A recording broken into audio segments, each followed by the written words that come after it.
আসসালামু আলাইকুম দেশবাসী, আপনারা সবাই কেমন আছেন? আপনারা সবাই হয়তো ইতিমধ্যে জানেন যে আমরা 30 জন লোক একসাথে রাশিয়াতে আসছিলাম।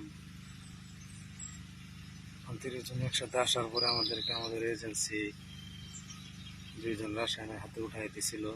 তারা আমাদেরকে কোনো আসার পরে কোনো ধরনের মোবাইলের মাধ্যমে কোনো হেল্প করে নাই, কোনো নেট দেয় নাই, ফোন নিয়ে নিয়েছিল।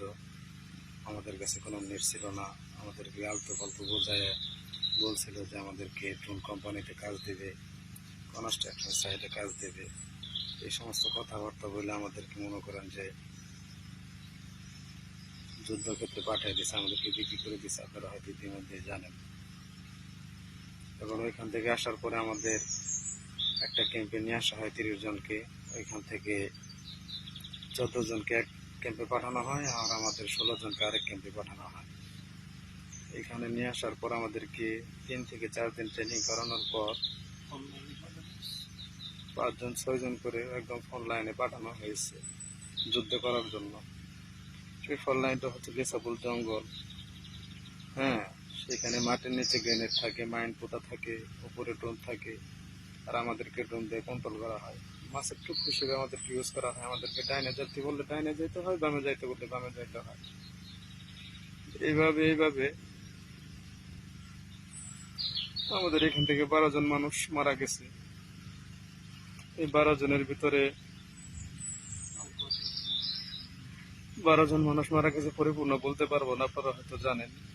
হ্যাঁ, আমরা 4 জন এখন জীবিত আছি। আমরা 4 জনই আহত। এই যে মাইনুদ্দিন ভাই আমার সাথে, ওনার বাড়ি চাঁদপুরে, মাথায় ড্রোন হামলায় আহত হয়েছে। আমি বাম হাতে আহত হয়েছি। এখন আপনাদের কাছে, দেশবাসীর কাছে একটাই অনুরোধ, দেশের সরকারের কাছে অনুরোধ, আমাদেরকে বাঁচান, আমাদেরকে রক্ষা করুন, হেল্প করুন। আগে আল্লাহ, পরে আপনারা। আমাদের 4 জনের 2 জন এখন আহত। আমাদের 4 জনের ভিতরে 2 জন এখন অন্য একটা হসপিটালে আছে, আর আমাদেরকে একদম ক্যাম্পে রাখা হয়েছে। যে কোনো সময় আমাদেরকে এখান থেকে ফোন লাইনে পাঠিয়ে দিতে পারে। কখন পাঠায় সেটা আমরা জানি না, আল্লাহ ভরসা, আল্লাহ ভালো জানে। আর আমরা তো ভাষাও বুঝি না, কোনো কিছু বুঝি না, বুঝাই বলতেও পারি না। আমাদেরকে যখন যা বলে তাই করতে হয়। আর আমাদেরকে অনেক নির্যাতন করছে। ফোন লাইন থেকে যখন আমরা হতে হয়ে ফেরত আসছি, তখন আমাদেরকে ওই অবস্থায় আবার যাইতে বলে ফোন লাইনে যুদ্ধের জন্য। এখন আমরা যাই নাই বিধায় আমাদের মারধর করছে, মাটির নিচে ভাঙ্গার আটকে রাখছে 5 থেকে 6 দিন। খাইতে দেয় নাই, পানি পর্যন্ত খাইতে দেয় নাই, কোনো কিছু দেয় নাই। প্রতিদিন এসে এসে মারধর করছে।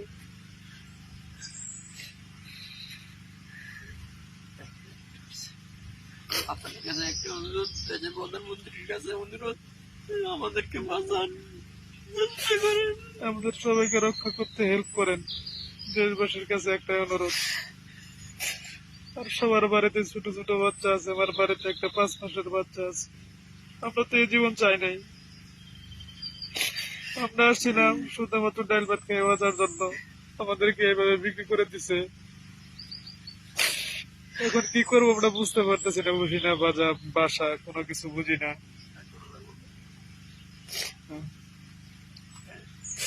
আমাদেরকে রক্ষা করুন প্লিজ, আমাদেরকে রক্ষা করতে হেল্প করুন। আপনাদের কাছে একটাই অনুরোধ, সকল স্তরের জনগণের কাছে একটাই অনুরোধ, আপনারা আমাদেরকে রক্ষা করতে হেল্প করুন। আমরা চাই দেশে যাই মরতে, আমরা মুসলিম।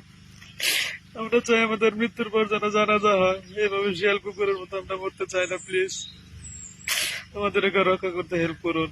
আপনাদের কাছে একটাই আহ্বান। আর আমরা ফোন চালাচ্ছি এখানে, লুকায় লুকায় একটা ফোন কিনছি হসপিটালে নেওয়ার পর। তারা এখানে জানে না যে আমাদের কাছে ফোন আছে, লুকায় লুকায় ব্যবহার করতেছি। আমরা দেশের থেকে যে মোবাইল গুলো আনছি, তারা সে মোবাইল গুলো নিয়ে নিছে। এখন পরে আল্লাহ, আল্লাহর পরে মানুষ। আমরা তো মাত্র চেষ্টা করতে পারি। সকল স্তরের মানুষের কাছে আমাদের অনুরোধ, স্টুডেন্ট মানুষ, যত ধরনের মানুষ আছে, সবাই আমাদেরকে রক্ষা করতে হেল্প করুন। প্লিজ হেল্প করুন, প্লিজ। আপনাদের কাছে আকুল আবেদন।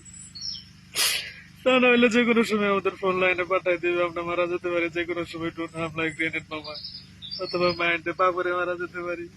এইভাবে মৃত্যু চাই না আমরা। আমরা চাই আমাদের মৃত্যু পর আমাদের জানাজা হোক, আমাদের ফ্যামিলির কাছে মরতে চাই আমরা। প্লিজ হেল্প করুন, হেল্প করুন, আমাদের বাঁচাতে সাহায্য করুন প্লিজ। প্রধানমন্ত্রীর কাছে একটা এগুলো আবেদন, আমাদের বাঁচানোর জন্য আপনি হেল্প করুন প্লিজ, হেল্প করুন। আপনি চাইলে সম্ভব, আমরা যতদূর জানি। আর 14 জনের কি অবস্থা সেটা তো আমরা জানি না এখন পর্যন্ত। আমাদের 16 জনের ভিতরে 4 জন মাত্র জীবিত আছে এখন, তাও সবাই আহত। কখন না কখন আবার পাঠাই দিবে সেটা আমরা বলতে পারি না। আর আমার বাড়ি হচ্ছে জামালপুর যারা 2 নং শরীফপুর ইউনিয়ন গুদাসিমলা গ্রামে। আমার বাড়ি চাঁদপুর জেলা ফরিদগঞ্জ থানা সুরমনগর উপজেলা দক্ষিণ ইউনিয়ন পশ্চিম কাউনিয়া মসজিদ বাড়ি। আর বেশি কিছু বলতে পারবো না, যে কোনো সময় লোকজন চলে আসবে। প্লিজ আমাদেরকে রক্ষা করুন, উপরে আল্লাহ পরে আপনারা আমাদেরকে রক্ষা করতে হেল্প করুন প্লিজ। আমরা এভাবে মরতে চাই না। আল্লাহ হাফেজ।